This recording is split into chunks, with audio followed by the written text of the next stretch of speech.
मी मुलांना नेहमी सांगतो की ज्या वेळेला तुम्ही एखादं ड्रॉइंग करता, चित्र काढता, त्यावेळेला तुम्ही इरेजर म्हणजेच रबरचा वापर करू नका.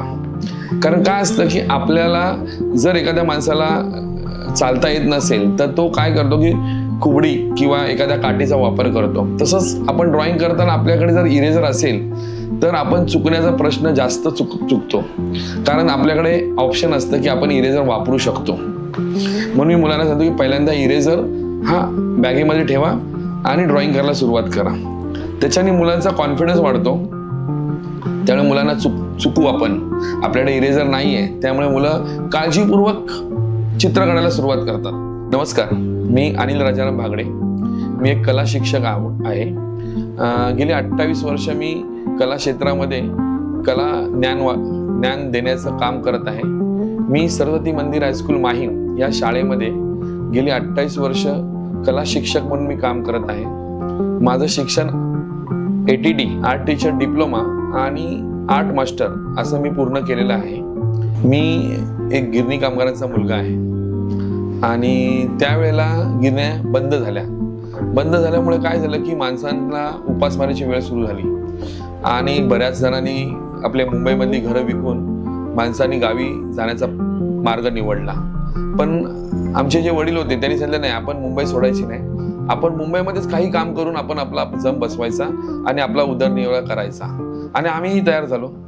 त्यानंतर आम्ही गाड्या पुसायचं काम मी सुरू केलं. मी 7वीला असताना गाड्या धुवायचं काम सुरू केलं. गाड्या धुताना मला खूप असं वाईट वाटायचं की आपण कधी आपलं कसं काय होणार पुढे जीवनामध्ये आपल्या. आणि मी त्यावेळी मनात निश्चय केला की आज गाडी धुतोय ना मी, जोपर्यंत माझी गाडी धुवायला मी माणूस ठेवत नाही तोपर्यंत मी मागे वळून बघणार नाही. मला किती कष्ट करायला लागले तरी मी ते करणार आणि ही वेळ जोपर्यंत येत नाही तोपर्यंत मी काम करत राहणार. आणि कालांतराने ती वेळ आली माझ्यावरती. मी भरपूर कष्ट केले आणि मी माझं स्वतःचं घर घेतलं बिल्डिंगमध्ये आणि त्या बिल्डिंगच्या गॅलरीमध्ये बसून, माझ्या स्वतःच्या गॅलरीमध्ये बसून मी माझ्या खिडकीतून ज्या वेळेला माझी जी गाडी धुताना मी माणूस बघायचो त्यावेळी मला माझ्या मनाला जी शांतता मिळाली ती मी तुम्हाला शब्दात सांगू शकत नाही. आणि त्यावेळी मला असं वाटलं की मी आज माझे जे गोल्स होते, काही माझ्या ज्या एम्स होत्या, तिथपर्यंत मी पोचलोय आणि तिथपर्यंत मी माझे प्रयत्न चालू ठेवून त्या गोष्टीचं मी जे मनामध्ये होतं माझ्या तिथपर्यंत मी पोचून ते साध्य केलंय असं मला ते वाटायला लागलं. आणि त्यानंतर मी थोडंसं माझ्या कामावरती स्थिरता आणली की आता मला जे पाहिजे होतं तिथपर्यंत मी पोचलोय. आता मी माझं काम करणार, माझ्यासाठी काम करणार आणि माझ्या जी मुलं आहेत त्यांच्यासाठी काम करणार, फॅमिलीला वेळ देणार, फॅमिलीसाठी काम करणार. आणि ते ठरवून मी आता पुढे माझ्या मार्गाला लागलेलो आहे. मध्ये मी एक सुरुवात केली होती शाळेमध्ये. ज्या मुलाचा वाढदिवस असेल त्या मुलाचं मी स्केच करून त्याला प्रेझेंट देत होतो. आणि आत्ताही असंच करतो की मी रोज वर्गामध्ये जात असताना एक स्केचबुक आणि पेन्सिल घेऊन जातो. ज्या वेळेला मला असं वाटतं की मुलांना आज काहीतरी दाखवायचं असेल किंवा एखाद्याचा बर्थडे असेल तर त्या मुलाला मी समोर बसवतो, बाजूच्या बाकीच्या सगळ्या मुलांना बाजूला बसून त्याचं चित्र काढतो आणि त्याला ते गिफ्ट देतो. अशा पद्धतीचा मी एक उपक्रम शाळेत सुरू केलेला आहे की मुलांनाही खूप आवडतं आणि बर्थडे असल्यामुळे त्यांना जे चित्राचं गिफ्ट मिळतं. काही मुलं खूप सांभाळून ठेवलेले चित्र, जी मुलं आता मोठी 10वी पास आउट झालेली आहेत, कामाला लागलेत, तेही कधी मला भेटले तर सांगतात, सर तुम्ही आमच्या बर्थडेला चित्र काढून दिले, अजून आम्ही फ्रेम करून घरात लावले. ते ऐकल्यानंतर खूप एक वेगळा आनंद मिळतो मला. त्यामुळे हे मी अधूनमधून करत असतो. परवा माझ्या कॉलेजमध्ये एक्झिबिशन होतं, आर्ट कॉलेजमध्ये, मॉडर्न आर्ट इन्स्टिट्यूटमध्ये.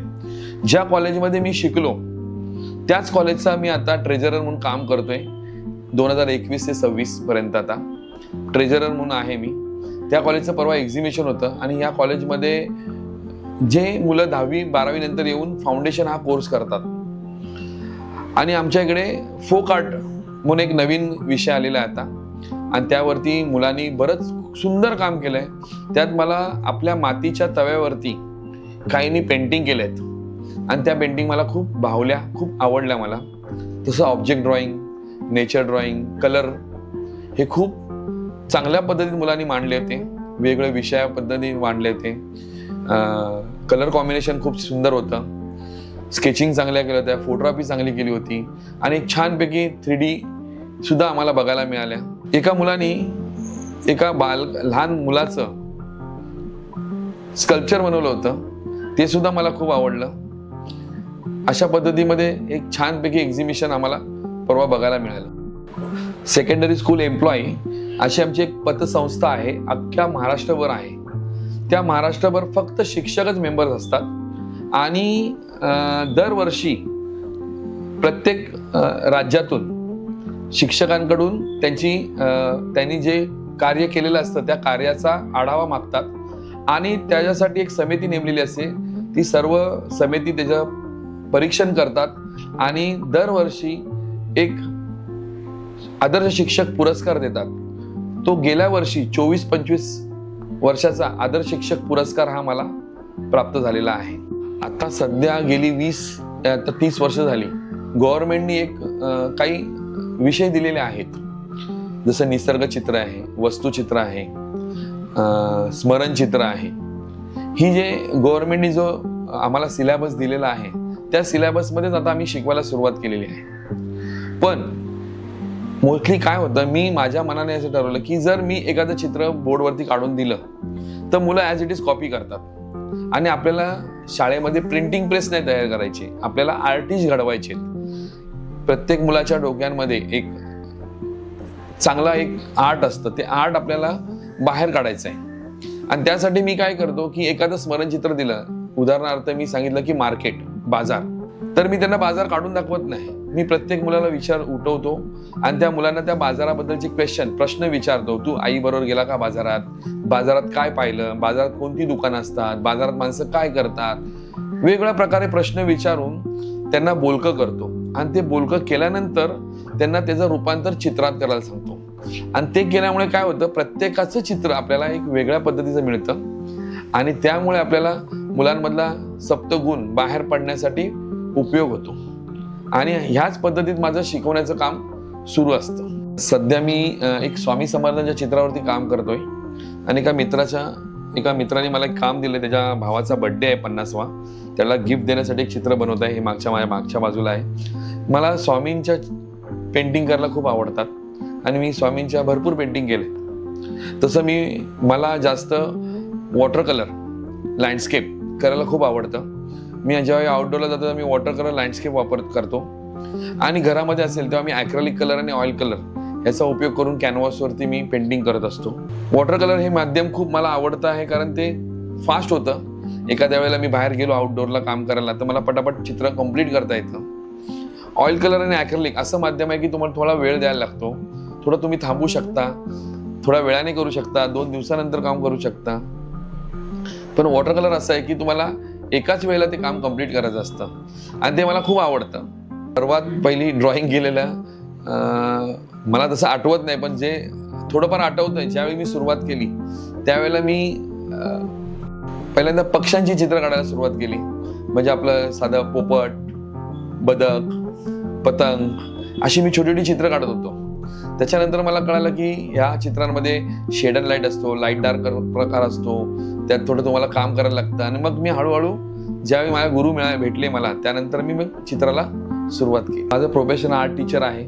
मला दर रविवारी आणि मे महिन्यामध्ये दिवाळीच्या सुट्टीत बऱ्याच सुट्ट्या असतात. त्या सुट्टीचा सदुपयोग करायचा असं मी ठरवलं. तर मी काय करतो, ज्या दिवशी सुट्टी आहे त्या दिवशी सकाळी माझं जे वॉटर कलरचं सामान सगळं मी घेतो पेंटिंगचं आणि सकाळी कुठेतरी आधी डोक्यात स्पॉट असतो आपला की आज मला काय पेंटिंग करायचं असं ठरवलेलं असतं की समुद्रकिनारी जायचं की कुठल्या गावामध्ये जायचं. असं ठरवून मी सकाळी लवकर निघतो आणि जाऊन स्पॉटवरती बसतो आणि तिथे मी वॉटर कलर, कारण मगाशी पण मी सांगितलं की वॉटर कलर हा मीडिया मला खूप आवडतो आणि मग एखादा सीन चांगला बघायचा स्पॉट आणि तिथे बसून आपलं स्केच करून मी वॉटर कलर पेंटिंग करत असतो. आणि असा सुट्टीचा दिवस रविवार मी अशा पद्धतीत घालवत असतो. मला एका ठिकाणी बसून राहायला आवडत नाही, कारण वेळ ही खूप महत्त्वाची आहे. एकदा वेळ निघून गेली की ती पुन्हा आपल्या आयुष्यात येत नाही. वेळेचा सदुपयोग करणं हे मला खूप आवडतं, म्हणून मी माझी कला जोपासण्याचा प्रयत्न करत असतो. तसंच रविवारी मला सुट्टी असते. मला क्रिकेट खूप आवडतं. मी एकतर क्रिकेट खेळायला जातो किंवा चित्र काढत बसतो. माझ्या जीवनातील कलेचा उलगडा करण्यासाठी जी डॉक्युमेंटरी फिल्म तुमच्यासमोर आणण्यासाठी मला जी मदत केली, फिल्म टेल्स प्रोडक्शन, ह्यांचे मी खूप खूप आभारी आहे. कला हीच माझी अस्तित्व आहे आणि कलेनीच माझी एक वेगळी ओळख करून दिली आहे. जर पुढे मला पुन्हा जन्म मिळाला तर मला ह्याच कलेमध्ये रंगात रंगणारा कलाकार व्हायला आवडेल.